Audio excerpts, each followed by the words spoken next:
बिस्मिल्लाह वस्सलातु वस्सलामु अला रसूलिल्लाह अम्मा बाद।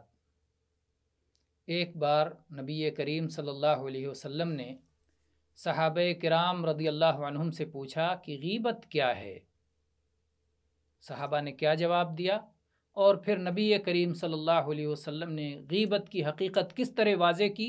आइए हदीस पढ़ते हैं।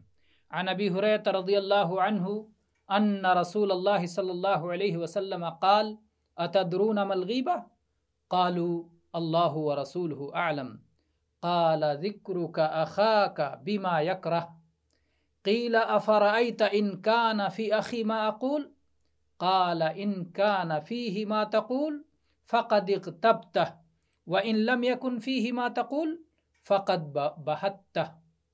रवाहु मुस्लिम। ये सहीह मुस्लिम की हदीस है।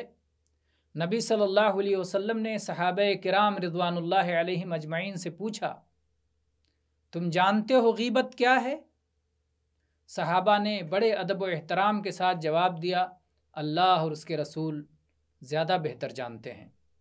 अल्लाह के नबी सल्लल्लाहु अलैहि वसल्लम ने गीबत की हकीकत की वजाहत करते हुए फरमाया, अपने भाई का ज़िक्र इस तौर पर करो जो उसको नागवार हो, यानी अपने भाई की गैर हाज़िरी में उसका ज़िक्र इस अंदाज़ पर करो जो उसके सामने अगर किया जाए तो उस पर नागवार गुज़रे, उसे तकलीफ़ पहुँचे, उसे अज़ियत पहुँचे।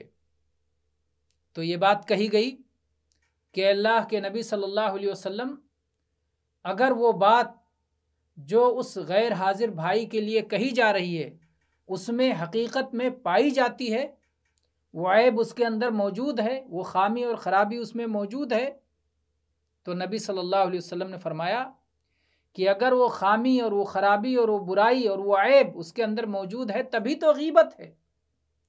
अगर उसके अंदर ये बुराई मौजूद नहीं है तो ये बुहतान है, जो इससे बढ़कर है, इससे बड़ा गुनाह है।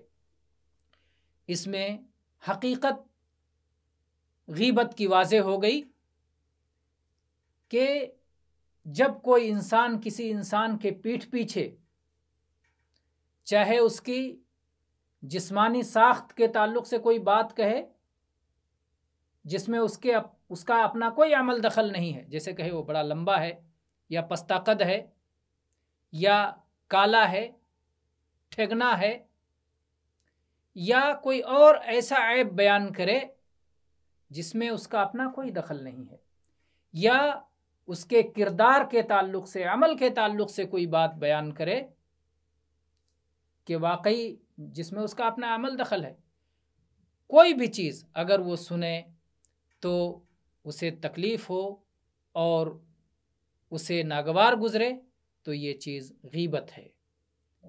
तो ये गीबत की हकीकत है। वल्लाहु ताला आलम व सल्लल्लाहु अला नबीना वसल्लम।